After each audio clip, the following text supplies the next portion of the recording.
اعوذ باللہ من الشیطان الرجیم بسم اللہ الرحمن الرحیم۔ سورہ آل عمران آیات نمبر 52 تا 63 میں بنی اسرائیل کا عیسیٰ علیہ السلام کی اطاعت سے انکار، انہیں قتل کرنے کی سازش اور عیسیٰ علیہ السلام کو اٹھائے جانے کا بیان۔ یہ حقیقت کہ عیسیٰ علیہ السلام کی پیدائش کی مثال آدم علیہ السلام کی طرح ہے۔ اللہ کی طرف سے رسول اللہ صلی اللہ علیہ وآلہ وسلم کو ہدایت کہ وہ عیسائیوں کو مباہلہ کی دعوت دیں۔ اعوذ باللہ من الشیطان الرجیم فلما احس عیسی منہم الکفر قال من انصاری الی اللہ۔ پھر جب عیسیٰ علیہ السلام نے محسوس کیا کہ بنی اسرائیل کفر و انکار پر اتر آئے ہیں تو انہوں نے کہا کہ کون ہے جو اللہ کی راہ میں میرا مددگار ہوگا؟ قال الحواریون نحن انصار اللہ آمنا باللہ واشہد بأننا مسلمون۔ تو ان کے حواریوں نے کہا کہ ہم اللہ کی راہ میں آپ کے مددگار ہیں، ہم اللہ پر ایمان لائے ہیں، اور اے عیسیٰ تم گواہ رہنا کہ ہم یقیناً اللہ کے فرمانبردار ہیں۔ ربنا آمنا بما انزلت واتبعنا الرسول فاكتبنا مع الشاہدین۔ اے ہمارے رب، جو کچھ تو نے نازل کیا ہم اس پر ایمان لائے اور ہم نے اس رسول کی پیروی اختیار کی، لہٰذا ہمارا نام بھی حق کی گواہی دینے والوں کے ساتھ لکھ لے۔ وَمَكَرُوا وَمَكَرَ اللَّهُ وَاللَّهُ خَيْرُ الْمَاكِرِينَ۔ پھر بنی اسرائیل نے خفیہ سازش کی اور اللہ نے بھی اپنی مخفی تدبیر فرمائی، اور اللہ ہی سب سے بہتر مخفی تدبیر فرمانے والا ہے۔ اذ قال اللہ یا عیسیٰ انی متوفیک ورافعک الی ومطہرک من الذین کفروا وجاعل الذین اتبعوک فوق الذین کفروا الی یوم القیامہ۔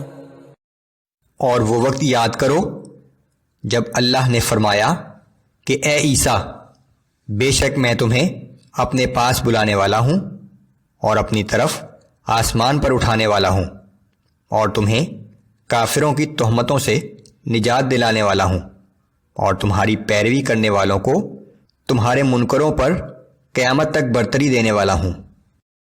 ثم الی مرجعکم فاحکم بینکم فیما کنتم فیہ تختلفون۔ پھر تم سب کو میری ہی طرف لوٹ کر آنا ہے، اس وقت میں ان باتوں کا فیصلہ کر دوں گا جن باتوں میں تم اختلاف کرتے تھے۔ فَأَمَّا الَّذِينَ كَفَرُوا فَأُعَذِّبُهُمْ عَذَابًا شَدِيدًا فِي الدُّنْيَا وَالْآخِرَةِ وَمَا لَهُم مِّن نَّاصِرِينَ۔ پھر جن لوگوں نے کفر کیا انہیں دنیا میں بھی اور آخرت میں بھی سخت عذاب دوں گا، اور ان لوگوں کا کوئی بھی مددگار نہ ہوگا۔ وَأَمَّا الَّذِينَ آمَنُوا وَعَمِلُوا الصَّالِحَاتِ فَيُوَفِّيهِمْ أُجُورَهُمْ وَاللَّهُ لَا يُحِبُّ الظَّالِمِينَ۔ اور جو لوگ ایمان لائے اور نیک عمل کرتے رہے تو انہیں ان کے اعمال کا پورا پورا اجر دیا جائے گا، اور اللہ ظالموں کو پسند نہیں کرتا۔ ذَلِكَ نَتْلُوهُ عَلَيْكَ مِنَ الْآيَاتِ وَالذِّكْرِ الْحَكِيمِ۔ یہ باتیں جو ہم آپ کو پڑھ کر سناتے ہیں یہ نشانیاں ہیں اور حکمت والی نصیحت ہے۔ ان مثل عیسیٰ عند اللہ کمثل آدم خلقه من تراب ثم قال له كن فيكون۔ بے شک اللہ کے نزدیک عیسیٰ علیہ السلام کی مثال آدم علیہ السلام کی طرح ہے، جسے اس نے مٹی سے بنایا، پھر اسے فرمایا ہو جا تو وہ ہو گیا۔ الحق من ربك فلا تكن من الممترين۔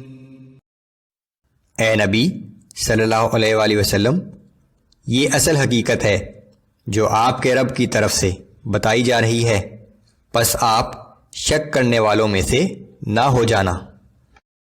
فمن حاجك فيه من بعد ما جاءك من العلم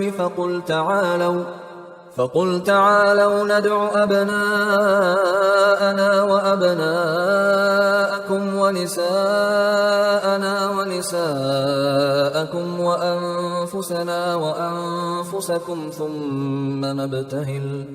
ثم نبتهل فنجعل لعنة الله على الكاذبين۔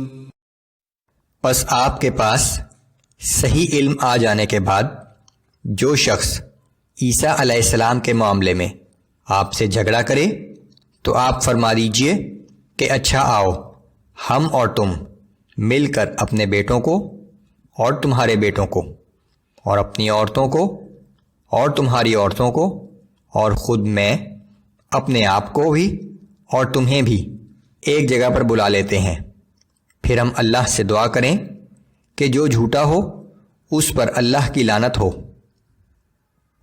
اللہ کے حکم کے مطابق رسول اللہ صلی اللہ علیہ وآلہ وسلم نے نجران سے آئے ہوئے نصرانیوں کے ایک وفد کو مباہلے کی دعوت دی، لیکن نصرانیوں نے اس مباہلے کو قبول نہ کرنے ہی میں عافیت سمجھی۔ ان هذا لهو القصص الحق وما من اله الا الله وان الله لهو العزيز الحكيم۔ بے شک جو کچھ بیان ہوا یہی سچ ہے، اور اللہ کے سوا کوئی بھی عبادت کے لائق نہیں، اور بے شک اللہ ہی بڑا زبردست اور بہت حکمت والا ہے۔ فَإِن تَوَلَّوْا فَإِنَّ اللَّهَ عَلِيمٌ بِالْمُفْسِدِينَ۔ پھر اگر وہ لوگ اعراض کریں تو یقیناً اللہ فساد کرنے والوں کو خوب جانتا ہے۔